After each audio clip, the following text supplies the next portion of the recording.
The Padres could take a huge gamble with this player, as a report has surfaced that this player could be made available and might be a perfect fit for the Padres. Well, let's talk about it.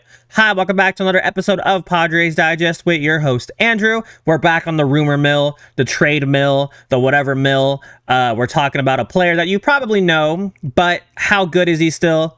We'll talk about all of that in just a second. I also have another player we'll mention near the end, but this is the big one. Who is that player? You probably saw already, but Nick Castellanos. So Ken Rosenthal mentions the Padres first when asked about Nick Castellanos' future. Castellanos has been taking ground balls at first base. Phillies want to get rid of him, and San Diego is looking for a first baseman. How much of the $20 million will the Phillies be willing to pay? This was all from foul territory.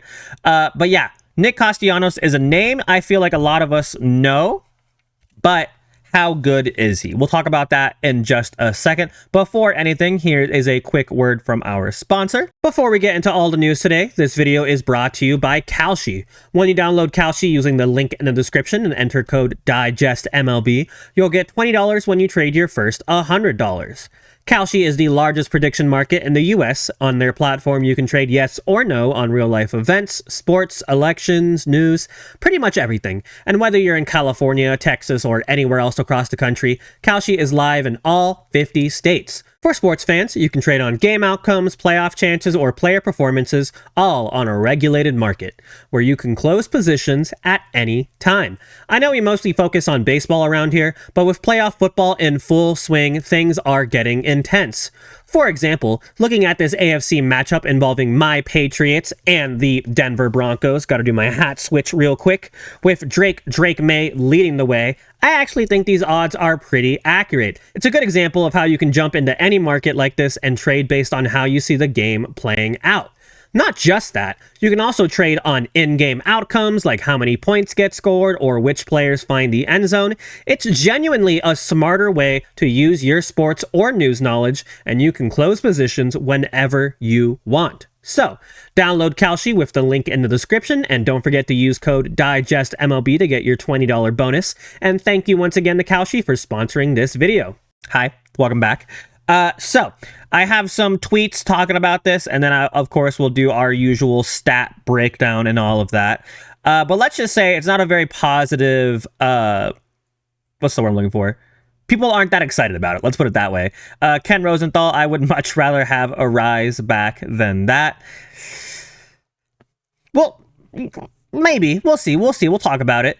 But moving a slumping hitter into Petco is like taking a baby with a fever and tossing it into an oven.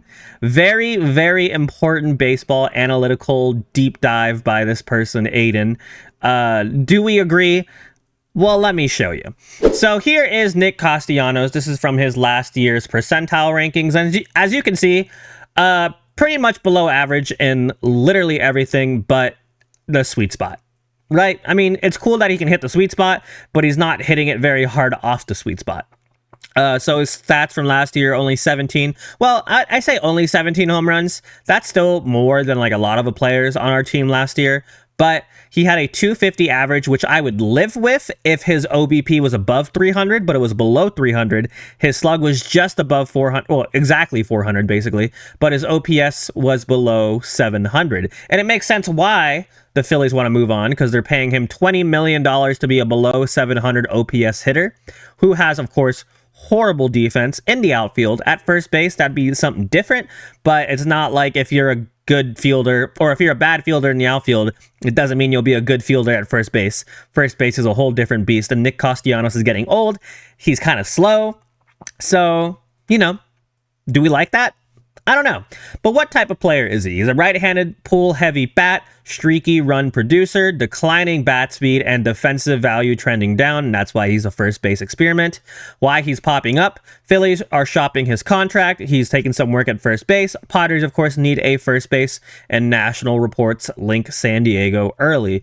So, like we kind of said, this would only really work if the Phillies would be willing to eat like half of that contract at minimum.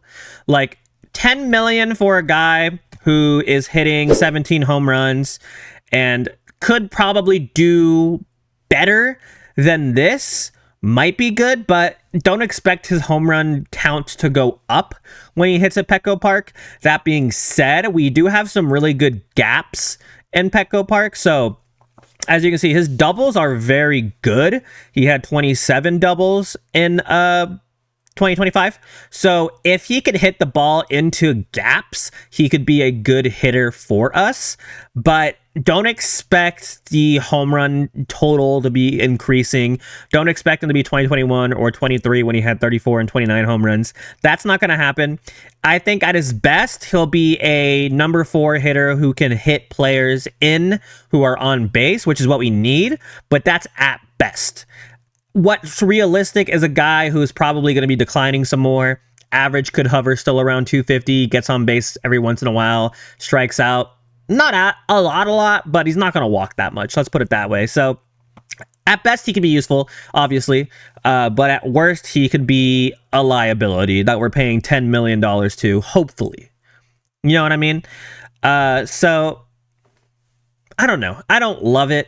I feel like it's a kind of like a Nolan Arenado move. Like, we care more about the name than we do the value, which I think is something that's really hurt the Padres and AJ Preller over the course of the past couple of years. I feel like I'm not saying he always does this, but I feel like sometimes AJ Preller, like I said, cares more about the names. I wish he would dive more into the analytics of a player and not just the name of a player. Yes, Nick Castellanos can be good, but can he be good for the Padres at Petco Park? I don't know. I don't know what I was trying to do. I don't know, but also know at the same time, because I have no idea. But I don't know. I mean, I don't like it, to be honest. I don't like it. Another player, though, like I mentioned, that I've seen brought up, you know the name, I hope, but Ty France, free agent target, so he's not going to be a trade piece. Also, I didn't even mention this. I don't think Nick Castellanos will be super expensive prospect-wise, but even then, I don't know if I'd be willing to give up prospects for, of course, I didn't even mention this, a 1-year rental. He's on his last year of his contract. So are you willing to give up prospects for a guy who might be good on his last year of his contract who you're paying $10 million for? Not for me. I don't like that. But anyways, forgot to make that point. But now back to Ty France. Hi, Ty France. So his stats from last year, not great, right? I mean, 7 home runs, 52 RBIs. So don't expect anything crazy from him. But since that 2020 trade that sent France to Seattle, he's been named an All-Star, Gold Glover. He would be a perfect pairing with Gavin Shildt. Do you think so? Would you welcome him back? Sorry, my dogs need my attention. But would you welcome him back? I don't know. Honestly, I don't know. We'll dive deep into it a little bit, but Ty France wouldn't be an overpaid, underachieving, washed-out player. His projected AAV is less than $2 million. He was a Gold Glover at first last year. He has a couple of down years offensively, but he's still a good player to at least have on the bench. But he has a lower slugging percentage than Arraez did, so pass for them. But of course, let's look at it, right? So, of course, Ty France, very good defender. No one's going to argue that. Gold Glover, like, he can defend. Obviously, we know he went to San Diego State. We know he was a Padre. So we have a kind of small understanding of him. But everything else is just okay, right? Just okay.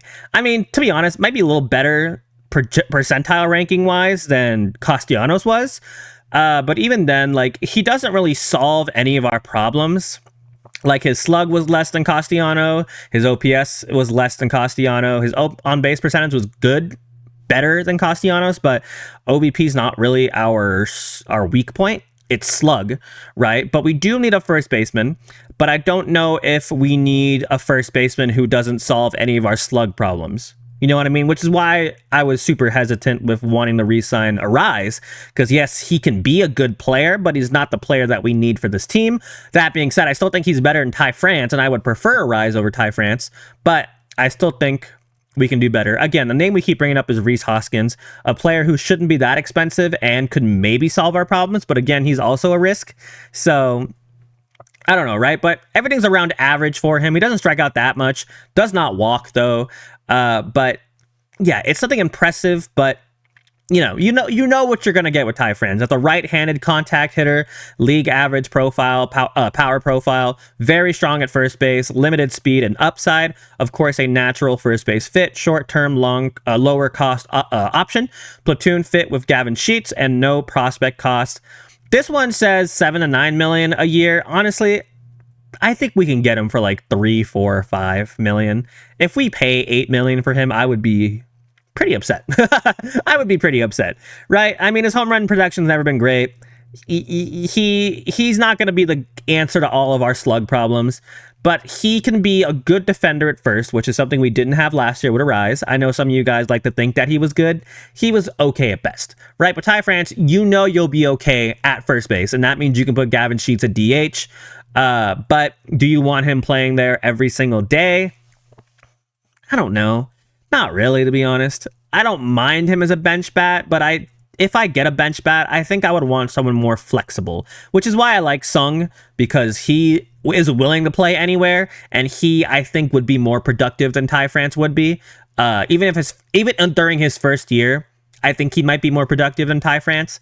I'm not saying that for certain, because there's no way we could know how Sung will do his first year, but I still think it'd be better than Ty France, in my opinion, right? But let's look at some final few things. Evaluating the risk versus reward. Nick Castellanos, why it's a risk. Defense, of course, is a major question mark at first base. Declining bat speed with streaky production. 20 million annually is not a Padres friendly without heavy retention. The only way it works is the Phillies cover like half of his contract. Minimal prospect capital going back, and Castellanos viewed as a bridge bat, not a long-term solution. And Ty France, why it's serviceable. Doesn't create a lineup, allows a clean platoon with Gavin Sheets, doesn't block future upgrades, but why it's still uninspiring. Limited power for a corner position, ceiling of a league average regular, doesn't move the needle in October, floor razor, I can speak, not a difference maker. So Padres reality check. The uncomfortable truth. Padres cannot afford a bad contract, a bad defensive fit, and prospect loss. Ranking these options according to Padres logic, of course, shout out to my best friend ChatGPT. Ty France, I would put over Nick Castellanos, honestly, because he's cheaper, boring, functional though, and he's low risk. He'll be a good fielder at most.